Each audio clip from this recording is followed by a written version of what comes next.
Hey there. You know what keeps coming up in my conversations with business owners lately? This feeling that something's just off. Their businesses are growing, they're getting clients, but something isn't quite clicking. And today, I want to share something I've discovered after years of seeing this pattern play out. Let me tell you about Sarah. Not her real name, by the way. I met her for coffee a while back in that little cafe just off Miracle Mile. She's an architect. Been in business for about 8 years.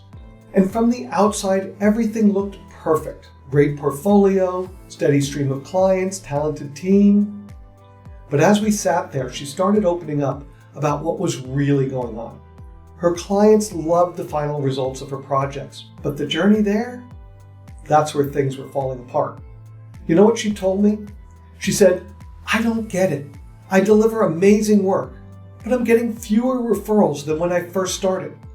Clients seem more demanding, more frustrated, and I'm working harder than ever." We decided to quietly reach out to some of her recent clients, both the happy ones and the ones who seemed frustrated. What we heard was eye-opening. One client, a restaurant owner, loved Sarah's design, but said he almost quit the project halfway through. Why? Because he couldn't get clear answers about the timeline, and he had investors breathing down his neck. He needed to know when he could open his doors, but every time he asked, he got vague responses. Another client, a young couple building their dream home, said they felt completely lost during the process. They'd send an email with a question and hear nothing for days. Then, suddenly, they'd get urgent requests for decisions they needed to make right away.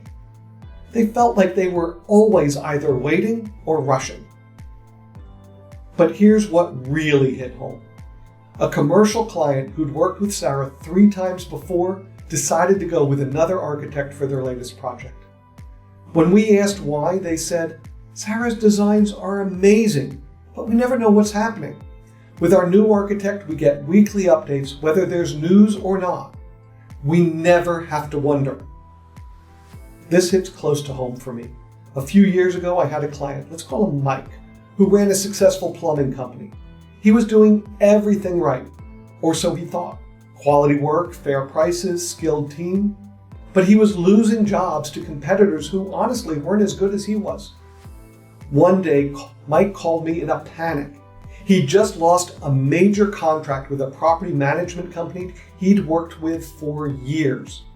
When he finally got honest feedback, it wasn't about the quality of his work.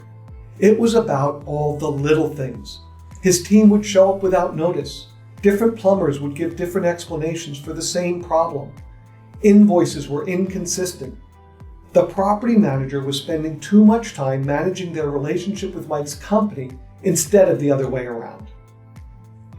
Let me show you what this looks like when it's done right. There's an interior designer I work with. She completely transformed how she runs her business. Here's what happens now when a client works with her. The moment a client signs on, they get a welcome package. Not just some boring contract, but a beautiful guide that walks them through exactly what to expect. They know what decisions they'll need to make and when. They know when they'll hear from her team and how. Every Monday, like clockwork, her clients get an update, even if it's just, "We're still waiting on those fabric samples we discussed." No client ever wonders what's happening with their project. When they need to make a decision, they get a simple email with clear options, clear deadlines, and clear implications of each choice. No pressure, no rush, just clarity. Want to know what happened when Sarah started implementing some of these kinds of changes? Within 3 months, her referrals doubled. But here's the really interesting part. She wasn't doing anything different in terms of design. She was just managing the experience better. Her team started using a simple project management system. Nothing fancy, just consistent. Every client interaction was documented, every promise was tracked, every timeline was visible. Now, I know you might be thinking, this sounds great, but I barely have time to do the work, let alone manage all this extra stuff. I hear this all the time. But here's the truth. You're already managing. You're just doing it reactively, putting out fires, dealing with unhappy clients, explaining delays, redoing work because of miscommunications. Another company, an accounting firm, was swamped during tax season. I mean, who isn't, right? But they were drowning in client questions, missing deadlines, and their team was burning out. The owner, let's call her Janet, kept saying she didn't have time to set up better systems. She was too busy putting out fires. Sound familiar? Here's what we discovered. Janet's team was spending about 2 hours every day just answering the same questions over and over. When do you need my documents? What's the status of my return? Did you get the email I sent? So we started small, really small. Janet recorded a 5-minute video explaining their process and created a simple checklist for clients. Nothing fancy. She literally recorded it on her phone between client meetings. Her assistant added it to their welcome emails. The result? Client questions dropped by 40% in the first week. Her team suddenly had an extra hour each day to actually work on returns. But here's the really interesting part. Clients started commenting on how sophisticated their process was. All from a 5-minute video and a checklist. But let me tell you about the obstacle that really surprised us. Janet's biggest resistance wasn't about time or resources. It was about feeling too corporate. She worried that adding structure would make her firm feel less personal, less boutique. You know what actually happened? Because her team wasn't constantly scrambling to answer basic questions, they had more time for meaningful client conversations. They could focus on understanding their clients' businesses, their goals, their challenges. Their clients actually felt like they were more personal, more boutique. And they started making more introductions to their friends and colleagues. You know what's funny? Just last week, I was talking with Sarah. Yes, the same architect from earlier.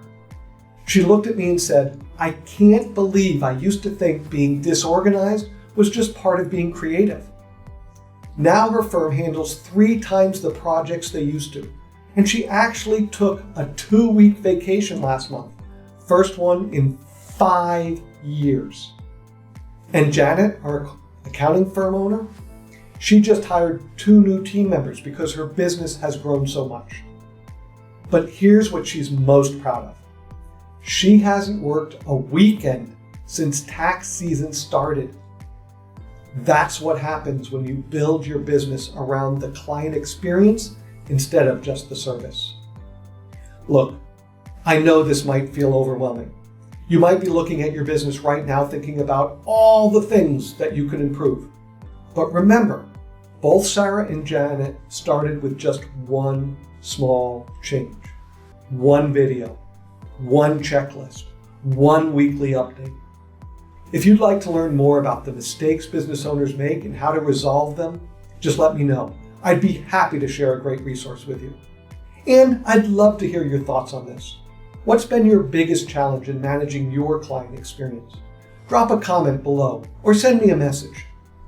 Let's keep this conversation going because at the end of the day, we're all in this together, trying to build businesses that not only serve our clients, but also give us the life we dreamed about when we first started.